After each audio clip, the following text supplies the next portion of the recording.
Hora de Saúde. Oferecimento Neurogênesis. Com base no alicerce ciência, pesquisa e assistência, tem a solução neurológica para você.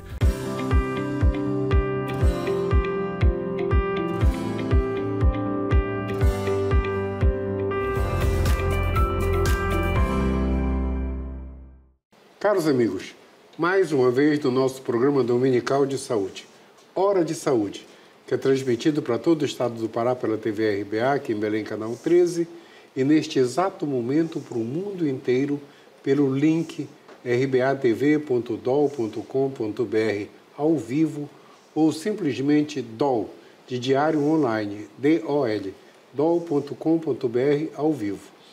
Eu gosto de falar isso aí porque quando termina o programa chegam WhatsApps do mundo inteiro, dos Estados Unidos, do Canadá, do México, de Luanda, na África, da Noruega, da Suécia, Portugal, de toda a Europa Ocidental. Nós somos vistos no Oriente Médio, no Líbano, no Azerbaijão, em Baku, e o lugar mais distante que nos assiste é em Perth, na Austrália. Os médicos que foram meus alunos agora moram lá. E o nosso programa tem um apoio da Neurogênesis, que trata as doenças neurológicas, quer por neurocirurgia, neuroclínica, neurointervenção, sob o comando do Dr. Érico Pascoal e do Dr. Fernando Pascoal. E o nosso convidado de hoje, mais um amigo meu, tá? É da minha cadeira na Faculdade de Medicina, trabalhamos juntos, é o professor Dr. Silvestre Savino Neto. O Silvestre formou em 84 pela UFPA, ele é cirurgião vascular, por causa disso nós somos da mesma disciplina na Faculdade de Medicina. Ele é mestre e doutor em medicina e o atual diretor do Instituto de Ciências Médicas. Tá? O Instituto de Ciências Médicas foi o último instituto a ser criado pela universidade e ele vai falar já já, porque ele foi o grande baluarte, o grande lutador para isso sair. Silvestre, primeiro, super obrigado por estar aqui. Obrigado mesmo, amigo. E a primeira pergunta, não era isso que eu ia te perguntar, mas deu muito trabalho montar o Instituto de Ciências Médicas, porque você que andou, brigou, reuniu, puxa, eu sou testemunha de todo o trabalho que deu. Primeiro, bom dia a todos. É um prazer, Eduardo, estar novamente no seu programa, aqui na nossa querida RBA. Assim, o Instituto de Ciências Médicas, ele foi um desejo antigo da comunidade da Faculdade de Medicina. E no meu mandato como diretor da Faculdade de Medicina, junto com os outros colegas, nós viabilizamos isso para que esse desejo pudesse se concretizar e que é um dado realmente muito importante para o desenvolvimento da medicina dentro da Universidade Federal do Pará e do nosso estado como um todo. Então, eu não diria que tenha dado trabalho, foi um prazer a gente ter conseguido efetivar esse desejo antigo da nossa classe. Mas eu senti o alívio quando tudo foi resolvido. Silvestre, tem um aumento enorme de faculdades de medicina no Brasil, um montão, tem estado que não tem gente para tanta faculdade, né? Tem estados pequenos com 2, 3, 4, 5 faculdades. Por que assim, a gente precisa de tudo isso? Você que lida com isso há muitos anos, precisa disso porque preocupa agora. Pois é, esse é um tema importante, principalmente para nós que trabalhamos com educação, com formação médica, né? Para você ter uma ideia, Eduardo, a Índia, que tem 7 vezes a população do Brasil, em torno de 1 bilhão e 400 milhões de habitantes, tem 392 escolas médicas. Tem mais de 1 bilhão de habitantes. Tá? E o Brasil, hoje, tem 448 escolas médicas, com 210 milhões de habitantes. Ou seja, nós temos uma desproporção imensa. Os Estados Unidos, na faixa de 180 escolas médicas. Né? Então, a gente vê com preocupação essa expansão grande das escolas, porque, ao mesmo tempo, você não tem a gente observa, até porque eu faço parte de uma escola médica tradicional importante, a mais antiga da região amazônica, a 8ª escola médica do Brasil, pessoas, corpo profissional, corpo de professores, para poder dar sustentabilidade de boa formação para todo esse contingente de médicos que existe que estão se abrindo no Brasil. É essa pergunta, Silvestre. A gente vai conseguir formar bons médicos com essa... Eu sei de faculdade de medicina que tem 8 professores. Pois é assim. 6 anos, 8 professores. Para você ter uma ideia da seguinte situação. Houve uma expansão, que eu acho desenfreada, no número de escolas. O Conselho Federal de Medicina, ele tem um estudo que fala o seguinte: para cada aluno de medicina eu preciso de 5 leitos de hospitalidade. Para cada 3 alunos eu preciso de uma equipe de estratégia de saúde da família. Eu preciso de um hospital naquela cidade para fazer isso. Para você ter uma ideia, 62% das cidades que estão pleiteando, que tem escola de medicina, não tem hospital. Né? Então, assim, são números do CFM. Então, é uma situação preocupante, porque para você formar, nós estamos tratando com a saúde das pessoas. Quem vai nos cuidar. Né? Então, não é simplesmente não vai ter uma repercussão social sobre isso. Então, realmente, hoje, esse quantitativo, da forma como está sendo expandida, preocupa bastante, porque eu preciso de gente qualificada para formar essa quantidade imensa de médicos. Hoje nós temos se formando em torno de 35 mil. Daqui a 10 anos vamos ter praticamente 45, 50 mil médicos. Mais de 1 milhão de médicos no Brasil. É uma quantidade bastante significativa. E o que preocupa, Silvestre, que você vai em alguns municípios, não tem médico, né? Então, estão todos nas capitais. Como é que o pessoal avalia? Como é essa demografia, hein? Essa é uma outra situação muito interessante, porque isso é um estudo bem recente agora sobre demografia médica no Brasil, capitaneada pela Associação Médica Brasileira, a Universidade de São Paulo e o Ministério da Saúde. Então, o que nós tínhamos um espelho há 10 anos atrás, ele apenas se confirma 10 anos depois. Então, nós temos uma concentração de médicos nos grandes centros, nas capitais, né, em detrimento de um quantitativo menor no interior. Então, por exemplo, região sudeste, sul, sudeste, centro-oeste, eles têm um quantitativo grande em toda na região. As capitais estão congestionadas. Então, no sul, nós temos praticamente quase 9 a 10 médicos por 1.000 habitantes, enquanto a OCDE, que é a nossa base, ela tem 3,7. Nós temos praticamente 2,5 vezes esse valor. A região nordeste e norte tem um quantitativo menor, mas as capitais do nordeste também têm mais de 6 médicos por 1.000 habitantes, ou seja, o dobro do que é o preconizado. Belém, o nosso estado tem um quantitativo pequeno no todo, mas só Belém tem 5,65. Puxa. Para uma média nacional de 3,0,8, né, 3,08. Então, ou seja, o problema nosso não é a quantidade de médicos. Está muito claro isso.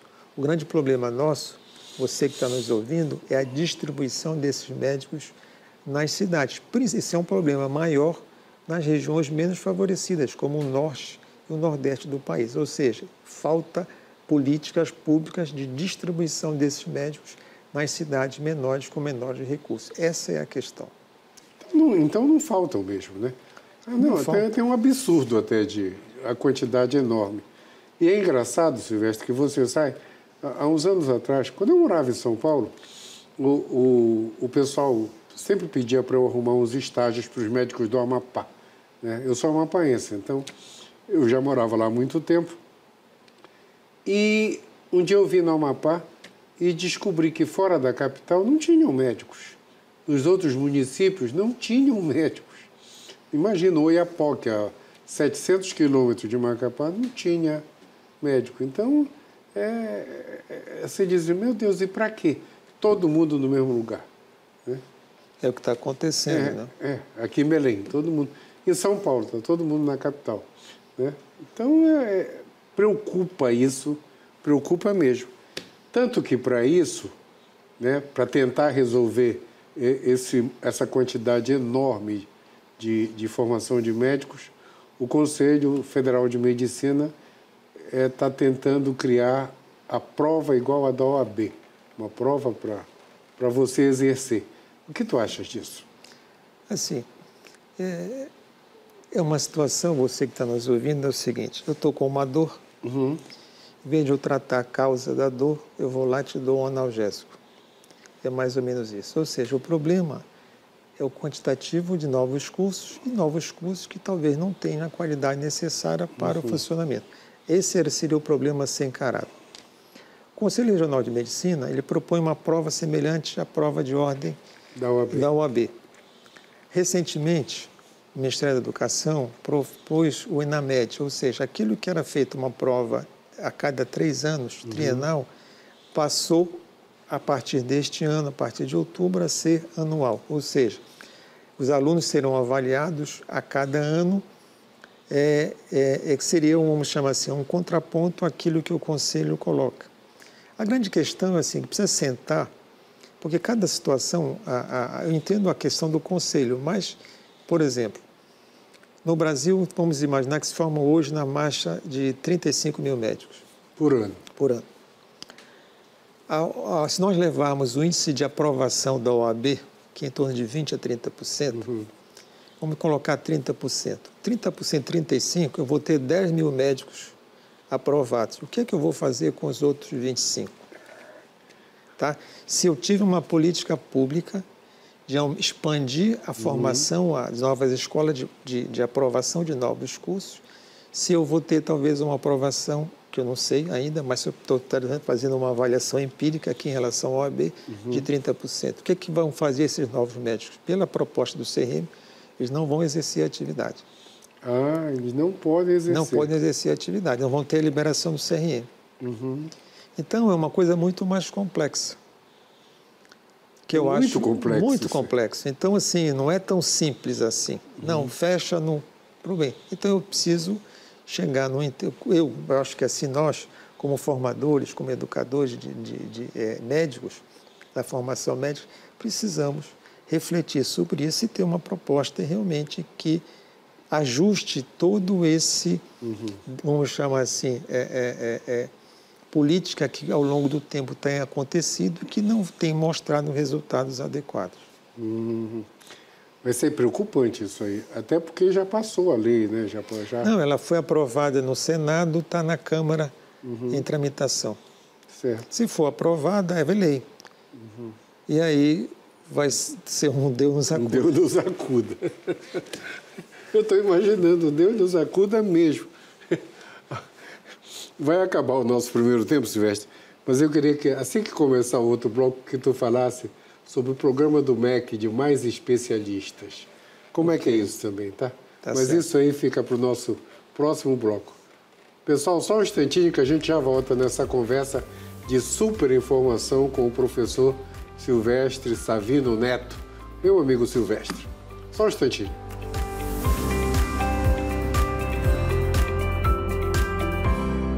Hora de Saúde. Oferecimento Neurogênesis. Com base no alicerce ciência, pesquisa e assistência, tem a solução neurológica para você. A Neurogênesis atua no mercado de saúde com produtos e serviços que se moldam às diversas tendências da transformação digital. Tem como foco estratégias de atuação na Neurosaúde 4.0. O objetivo é revolucionar o atendimento médico e multiprofissional no contexto da neurociência, com entrega personalizada do diagnóstico à reabilitação neurológica. Neurogênesis, educação, pesquisa e assistência. Fones 984-510900, 3085-1600. Rua Municipalidade 985, 19º andar. Hora de Saúde. Oferecimento Neurogênesis. Com base no alicerce ciência, pesquisa e assistência, tem a solução neurológica para você.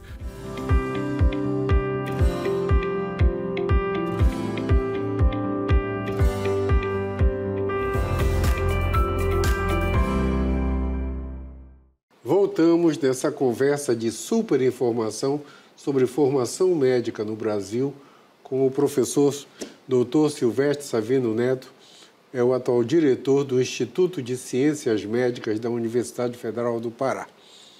E o Silvestre é meu amigo, é da minha cadeira na Faculdade de Medicina há muito tempo.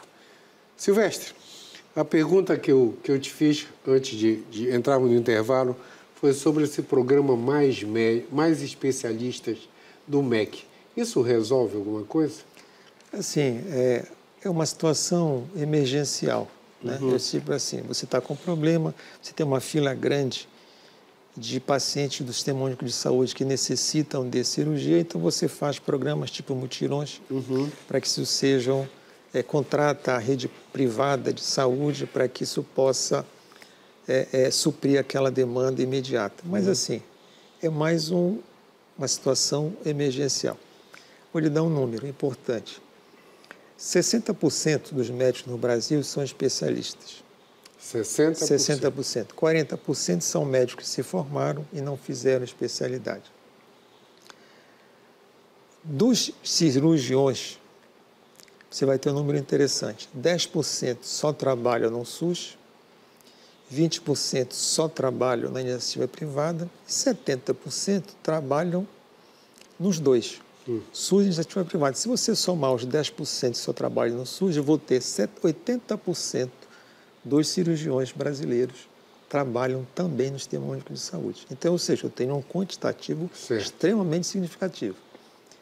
O que eu acho que poderia ser feito? É uma questão de infraestrutura. Quantos leitos hoje do sistema público, aí eu falo público, eu falo dos 3 níveis, municipal, estadual e federal, estão desativados? Né? Uma quantidade significativa. Ou seja, se esses leitos fossem implementados, se houvesse planejamento, ou seja, uma infraestrutura, nós, a médio e longo prazo, estaremos com esse problema equacionado, ou pelo menos equilibrado.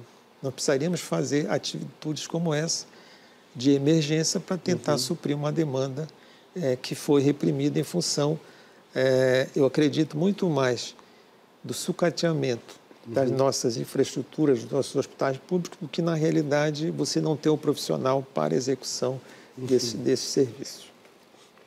É complexo isso aí, né?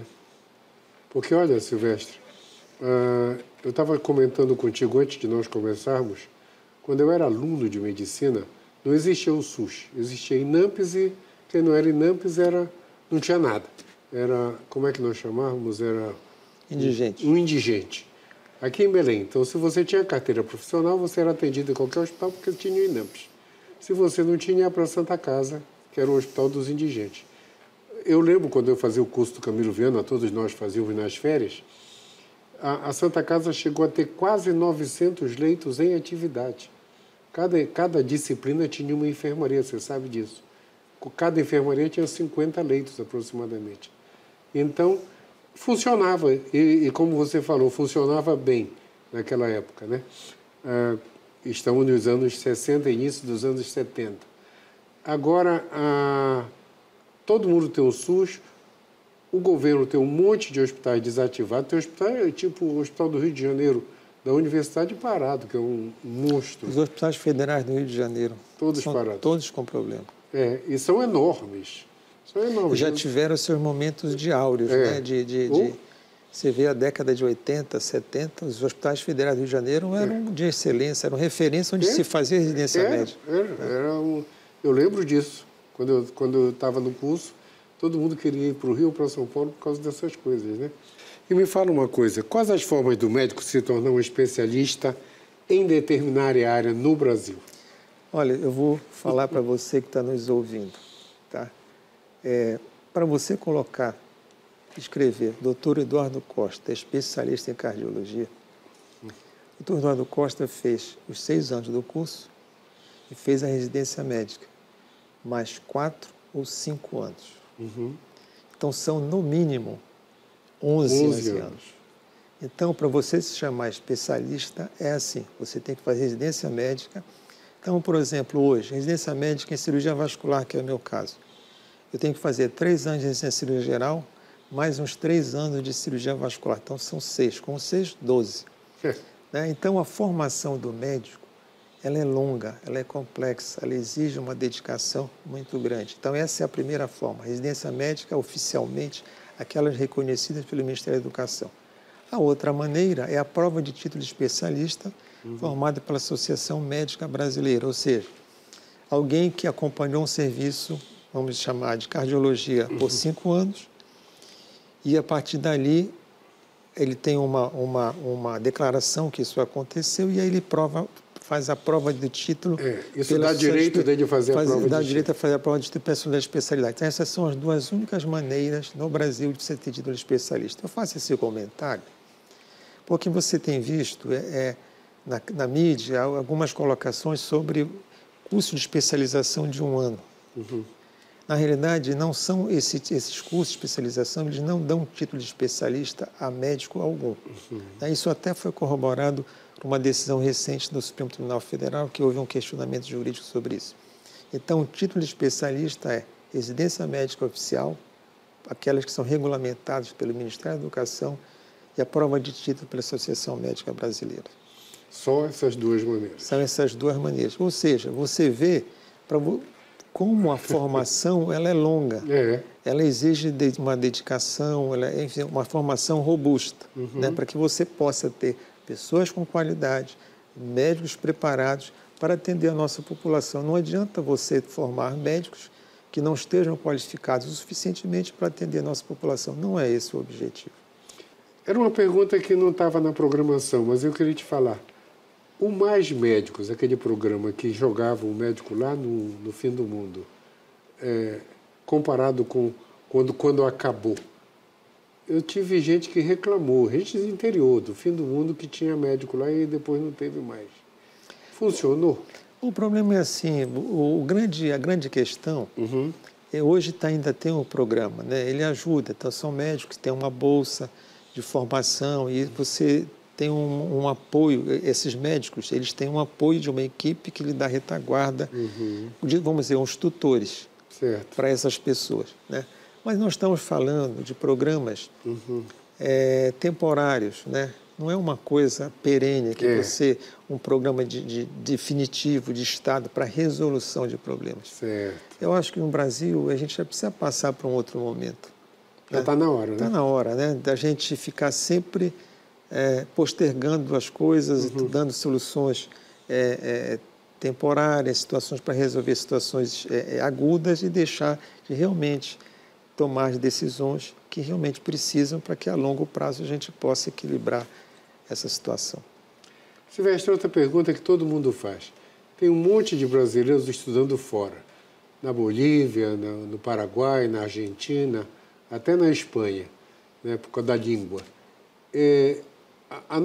Aqui em Belém, a universidade faz prova para esse pessoal? O revalida, é isso?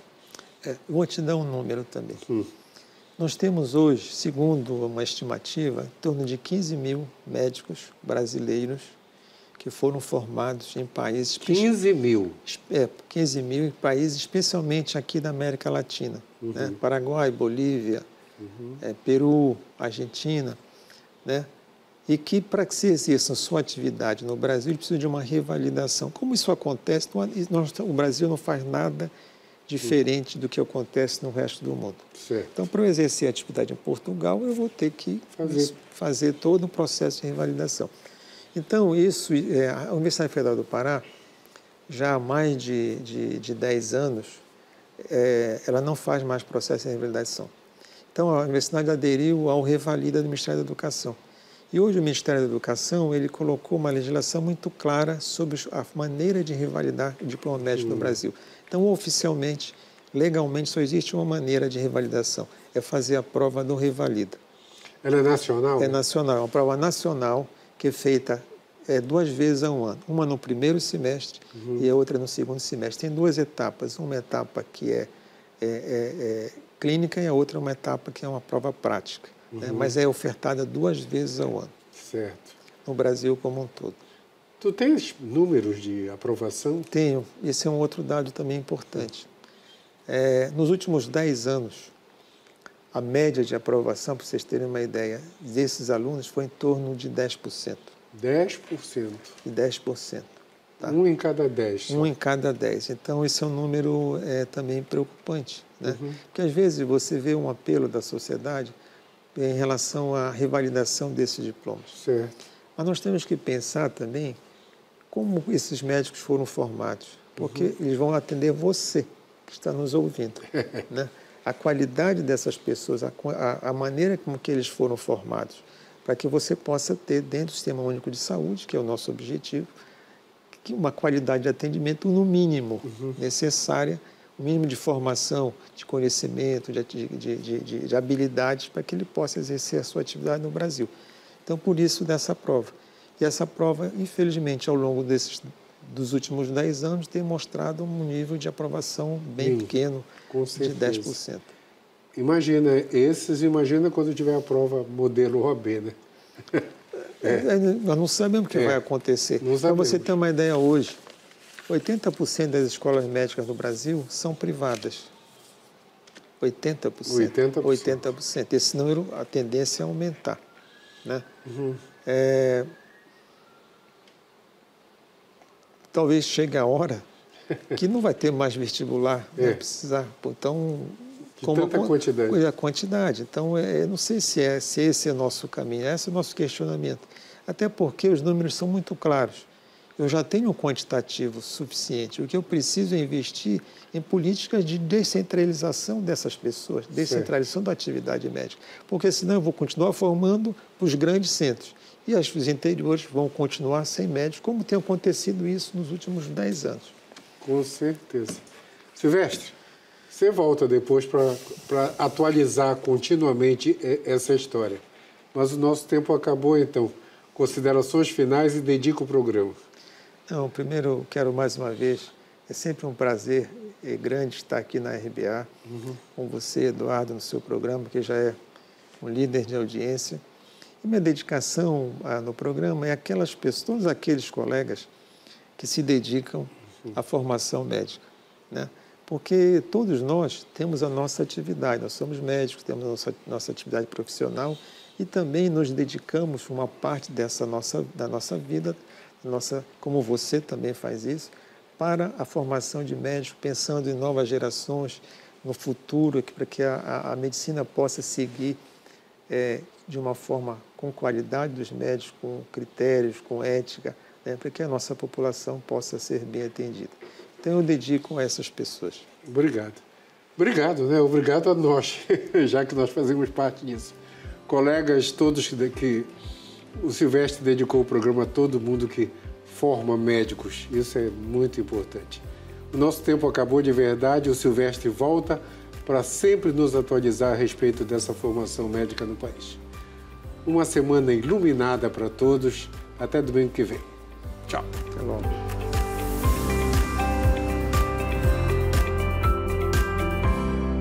Hora de Saúde. Oferecimento Neurogênesis. Com base no alicerce ciência, pesquisa e assistência, tem a solução neurológica para você. A Neurogênesis atua no mercado de saúde com produtos e serviços que se moldam às diversas tendências da transformação digital.